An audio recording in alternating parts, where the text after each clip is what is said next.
Hoy, lunes santo, la Iglesia nos propone para nuestra meditación el pasaje de Juan 12, 1 al 11. Se los leo.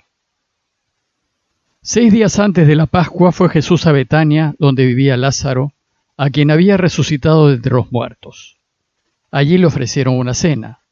Marta servía, y Lázaro era uno de los que estaban con él en la mesa. María tomó una libra de perfume de nardo, auténtico y costoso, le ungió a Jesús los pies y se los enjugó con su cabellera, y la casa se llenó de la fragancia del perfume. Judas Iscariote, uno de sus discípulos, el que lo iba a entregar, dice: ¿Por qué no se ha vendido este perfume por 300 denarios para dárselos a los pobres? Esto lo dijo no porque le importase a los pobres, sino porque era un ladrón, y como tenía la bolsa, llevaba lo que iban echando.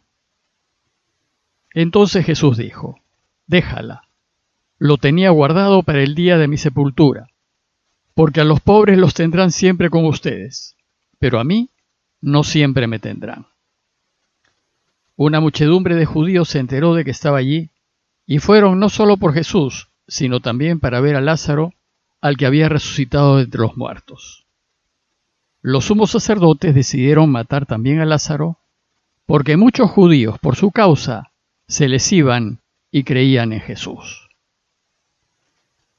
Este relato que les acabo de leer está lleno de simbolismos que nos preparan para la celebración de la pasión y muerte del Señor Jesús. Y tiene 3 partes. En la primera parte, Juan nos pone en contexto y nos indica el tiempo, el lugar y la ocasión del relato. En la segunda, Jesús es preparado para su muerte, y en la tercera, los judíos deciden matar a Lázaro. Veamos el contexto. El relato empieza diciéndonos que faltaban 6 días para la Pascua, es decir, era día domingo, pues según Juan ese año la Pascua cayó en sábado. Entramos en la última semana de vida de Jesús, pues lo matarán antes del inicio de las fiestas judías de la Pascua. Y Jesús presiente que ya no le queda mucho tiempo de vida. El texto nos dice que fue Jesús a Betania, donde vivía Lázaro, a quien había resucitado de entre los muertos. Betania queda a la espalda del monte de los Olivos. Y en Betania vivían Lázaro y sus 2 hermanas, Marta y María, que eran sus amigos muy queridos. Recordemos que cuando Jesús iba a Jerusalén, se alojaba en casa de Marta, María y Lázaro, o se quedaba en el monte de los Olivos. Juan nos recuerda que se trata del mismo Lázaro a quien Jesús, unos días antes, había resucitado de entre los muertos. Juan también nos dice que sus 3 amigos le ofrecieron una cena a todo dar, a él y a sus discípulos. La cena seguramente la ofreció Lázaro como gesto de enorme gratitud por lo que hacía pocos días había hecho por él. El texto nos dice que Marta servía y Lázaro era uno de los que estaban con él en la mesa. Marta siempre aparece como la hermana servicial y hacendosa, preocupada por las cosas de la casa, mientras que María, que entrará después en la escena, es quien se ocupa de atender a Jesús. Probablemente la cena que le habían preparado era un banquete al estilo romano, en donde los invitados estaban recostados en divanes, pues así es más fácil entender cómo es que María le pudo haber perfumado los pies a Jesús. En la segunda parte del relato, la más larga, Jesús es preparado para su muerte. Esta segunda parte tiene a su vez 3 momentos. Primero, el gesto de María. Dice Juan que María hizo algo muy inusual. Dice el texto que tomó una libra de perfume de nardo auténtico y costoso, le ungió a Jesús los pies y se los enjugó con su cabellera. Esto era muy inusual por el aparente derroche de un perfume auténtico y costoso, pero especialmente por secarle a Jesús los pies con sus cabellos. Pues aquí María rompe con las convenciones culturales judías y se suelta el cabello. Según las costumbres, una mujer decente no se soltaba el pelo en público, más bien debía andar con la cabeza cubierta. Es de suponer que Lázaro había aplicado ya el gesto de cortesía a Jesús, que era hacer que un esclavo o la mujer de la casa le lavase los pies, para quitarle el polvo del camino y que se sintiese más cómodo.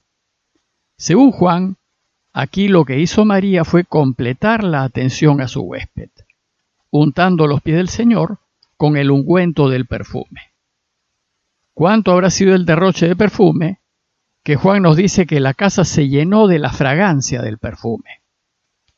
Así sucede cuando hacemos algo por Dios. Nuestro entorno se llena con la fragancia del perfume de nuestras buenas obras. Y se puede percibir. Lo que hizo María fue un gesto de profunda gratitud hacia Jesús, un gesto que brotó del amor inmenso que le tenía. Pues cuando uno ama de verdad, no hay límites ni cálculos. A quienes amamos les damos todo sin medirnos. De la misma manera, solo si amamos a Dios profundamente, seremos capaces de dejarlo todo por Él. Pues si no estamos enamorados de Él, mediremos lo que le demos. El segundo momento es el fastidio de Judas. El gesto de María le produjo mucho fastidio a Judas, el que lo iba a entregar. Y éste dice: ¿por qué no se ha vendido este perfume por 300 denarios para dárselos a los pobres? Recordemos que el salario diario de una persona era 1 denario, y si el perfume costó 300 denarios, se trató del valor de 300 días de trabajo. Para Judas, lo que hizo María fue un verdadero desperdicio. Y el argumento para justificar su crítica fue: hubiese sido mejor dárselo a los pobres. Juan aclara con una nota que esto lo dijo no porque le importasen los pobres, sino porque era un ladrón y como tenía la bolsa se llenaba lo que iban echando en ella. Según Juan, lo que a Judas le importaba era el dinero y no los pobres. Y se escuda en los pobres para aparentar, para justificarse, para quedar bien. Quienes viven interesados en las cosas materiales no entienden ni están de acuerdo con las decisiones que se toman con el corazón. Para ellos son decisiones irracionales. Pero los donantes, en cambio, son movidos por el amor de Dios. Y en el tercer momento Jesús sale en defensa de María. Déjala, dice Jesús. Lo tenía guardado para el día de mi sepultura. Jesús interpreta que María se está despidiendo de él ante su muerte cercana. Pues era costumbre en Israel que al difunto se le perfumase antes de sepultarlo. Y concluye su defensa diciendo: a los pobres los tendrán siempre con ustedes, pero a mí no siempre me tendrán. Ahora que Jesús no está físicamente con nosotros, nuestra primera preocupación han de ser los pobres, pues lo que hagamos con ellos, lo hacemos por Jesús. Finalmente el relato concluye con la decisión de matar a Lázaro. Una muchedumbre de judíos se enteró de que estaba allí y fueron no solo por Jesús, sino también para ver a Lázaro, al que había resucitado de entre los muertos. Cuando se ofrecía una gran fiesta, era como las fiestas de los pueblos. Todos los que iban eran bienvenidos.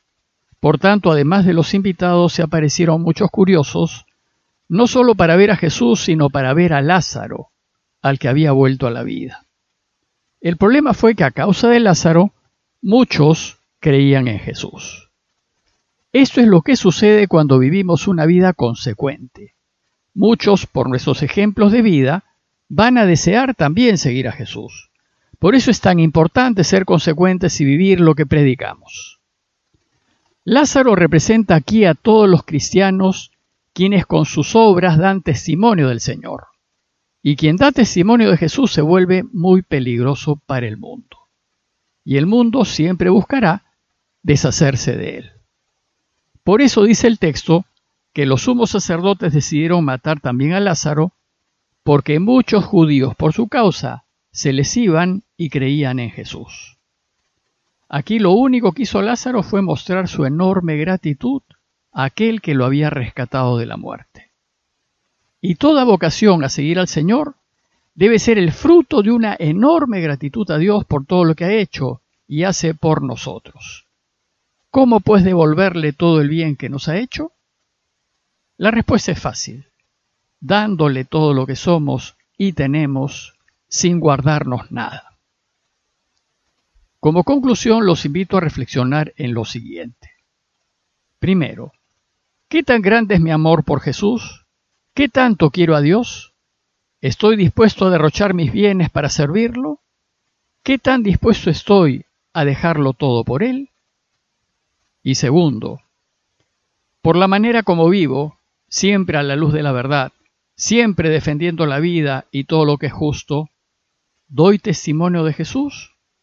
¿Vivo como Él quiere que viva? Si lo hacemos, debemos ser conscientes de que el mundo buscará hacernos la vida imposible. ¿Estamos dispuestos? En esta Semana Santa que estamos empezando, pidamos por todos aquellos que por querer vivir como Jesús propone, pasan estrecheces, dificultades y pérdidas, para que Dios recompense su testimonio de vida, dándoles pronto la añadidura que nos ha prometido.